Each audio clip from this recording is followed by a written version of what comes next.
करजो मेधासी देवी दाखिल शास्त्र सारा दुर्गा दुर्ग सागर नौ प्रसन्ना श्री केटवारी हृदय कृता दिवाजा गौरी त्वमेव शशि मौलिक कृत वम वम वम वम वम करुणाय नमः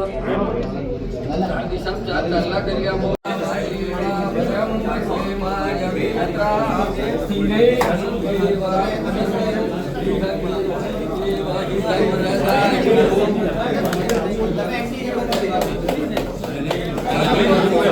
ऑडियो आपो रोल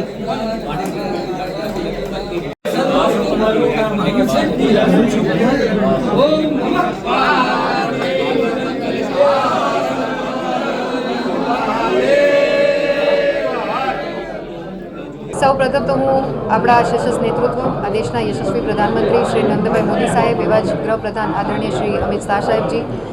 રાષ્ટ્રીય અધ્યક્ષ જેપી નડ્ડાજી અને ગુજરાત સરકારના આદરણીય મુખ્યમંત્રી શ્રી ભૂપેન્દ્રભાઈ પટેલ સાહેબ,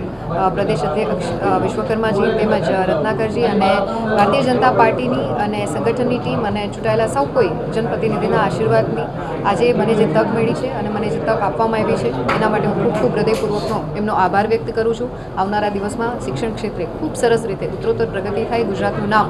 ખૂબ સરસ રીતે આગળ વધી શકે એ માટે સતત પ્રયત્નશીલ રહીશું. જે બિલકુલ અભ્યાસ કરી અને જે કાંઈ પણ ઘટતું કરતું હશે શિક્ષણના આયામને વધારે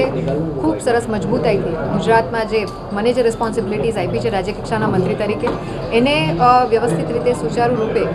આ ડિપાર્ટમેન્ટને આગળ વધારવા માટે અને બાળકોમાં શિક્ષણનું જે એક કેન્દ્ર સ્થાન છે, જે પ્રાથમિક જરૂરિયાતની સાથે સાથે જે વિકસિત ભારતની પરિકલ્પના આદરણીય પ્રધાનમંત્રી શ્રી સેવી રહ્યા છે એમાં યુવાધનનું જ્યારે યોગદાન આપવાનું હોય ત્યારે બાળકો છે આવતીકાલે આપણા દેશનું ભવિષ્ય બનવા જઈ રહ્યા હોય ત્યારે એમના શિક્ષણમાં ક્યાંય પણ કચાશ ના આવે અને એ સતત